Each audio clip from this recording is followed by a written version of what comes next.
माणूस चंद्राच्या पुन्हा एकदा आणखी जवळ पोहोचलेला आहे। आर्टेमिस 2 मिशन अंतर्गत चंद्राभोवती फेरी मारून अंतराळवीर पृथ्वीवर परतलेले आहेत। ओरायन कॅप्सूलने पृथ्वीच्या वातावरणामध्ये प्रचंड वेगाने प्रवेश करत री-एंट्री केलेली आहे आणि यावेळी ओरायन कॅप्सूलच्या हीट शील्डवर तापमान जवळपास 2700 ते 2800 अंश सेल्सिअस पर्यंत पोहोचलं होतं। ही उष्णता जर आपण पाहिली असेल तर जवळपास सूर्याच्या पृष्ठभागा इतकी असते आणि त्यामुळे हा टप्पा महत्त्वाचा मानला जातोय।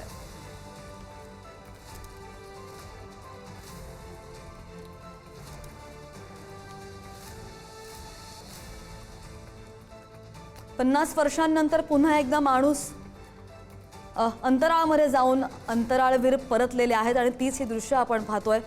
आर्टेमिस 2 मोहीम यशस्वीपणे पार पडलेली आहे। 10 दिवसांचा थरार आपण पाहिलेला आहे। चंद्राच्या दिशेनं माणसानं पुन्हा एकदा झेप घेतलेली आहे। आर्टेमिस 2 मिशन अंतर्गत चंद्राभोवती फेरी मारून अंतराळवीर पृथ्वीवर परतलेले आहेत। दुसरीकडे ओरायसन कॅप्सूलनं पृथ्वीच्या वातावरणामध्ये प्रचंड वेगाने प्रवेश करत री एंट्री केली आहे। यावेळी ओरायन कॅप्सूलच्या हीट शील्डवर तापमान 2700 ते 2800 अंश सेल्सिअस पर्यंत पोहोचल्याची माहिती आहे।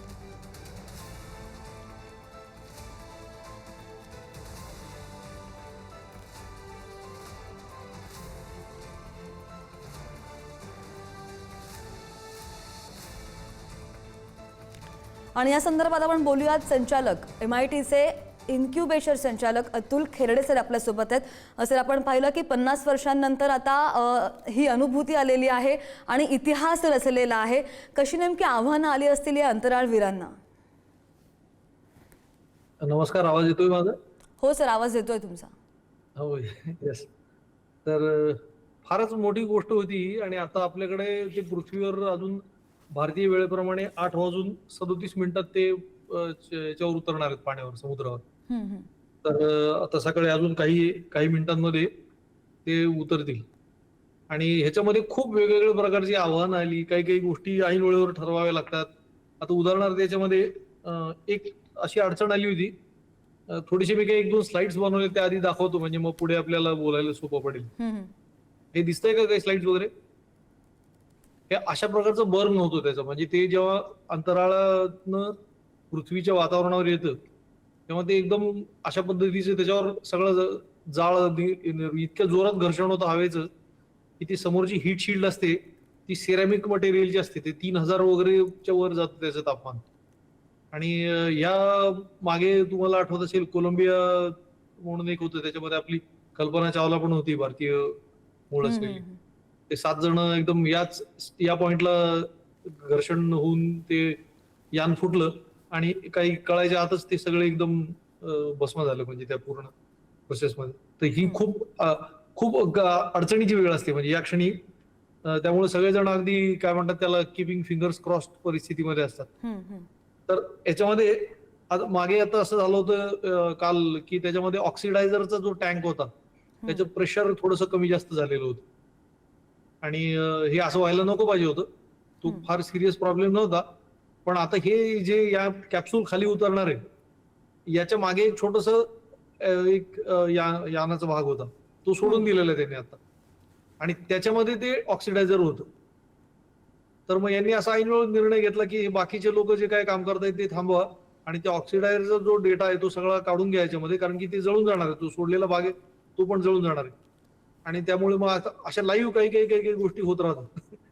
त्या 4 दिवसात त्यांचं टॉयलेट पण बंद पडलं होतं, काहीतरी गडबड झाली होती। मग ती क्रिस्टिना जी आहे तिने रिपेअर केलं ते। आणि अशा काही गोष्टी होत राहतात। गमतीचाही भाग असतो पण त्याच्यात रिस्कचाही महत्वाचा भाग असतो। तर असं चाललेलं आहे। सर, हे जेव्हा प्रशांत महासागरामध्ये स्प्लॅश डाऊन होईल त्यानंतर अंतराळवीरांना आणि कॅप्सूलला बाहेर काढण्यासाठी मग नौदल कशी तयारी करतं, नौदल कसं सज्ज असतं त्यांना बाहेर काढण्यासाठी? हो, त्याचे आता लाईव्ह सगळीकडे ते फुटेज दाखवता येते। हेलिकॉप्टर रेडी आहे, तिथे बोट रेडी आहे आणि ते सगळ्या प्रकारचं म्हणजे आता लाईव्ह फुटेज त्या ठिकाणचं पण येतंय नासाकडनं।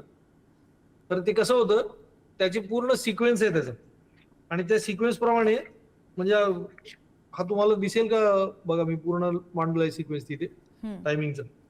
तर 8:03 भारतीय वेळेप्रमाणे ती कॅप्सूल सेपरेट होईल, त्या म्हणजे ज्याच्यामध्ये यानामध्ये माणसं आहेत ते आणि तो यानाचा माणसं नसलेला भाग हा सेपरेट होणार आहे। आणि तिथे ती हीट शील्ड त्याची एक्सपोज होईल आणि मग तिथनं पुढे त्याचं टेम्परेचर सुरू होईल. तर हे आपण लहान मुलांना बघितलं ना, भाकरीप्रमाणे त्या भाकऱ्या म्हणतो बघा आपण, ते दगड फेकला की ते असं उडत उडत जातो. तर तसा एक बाउन्स घेणार आहेत पृथ्वीच्या वातावरणावरती आणि त्याप्रमाणे त्याची गरजण्याची स्पीड कमी करून परत ते थोडंसं बाहेर जाईल पृथ्वीपासून आणि परत आतमध्ये येईल, म्हणजे एक टप्पा मारून येणार आहेत.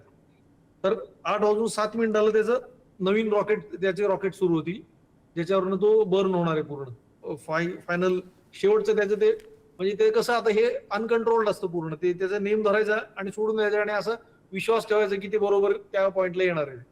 तर शेवटच्या अगदी मायनर करेक्शन्स आहेत त्या साधारण 8:07 होतील आणि मग 23 मिनिटांनी 8 वाजून रिएंट्री होणार आहे. त्याच्यानंतर 6 मिनिटं ब्लॅकआउट होईल पूर्ण.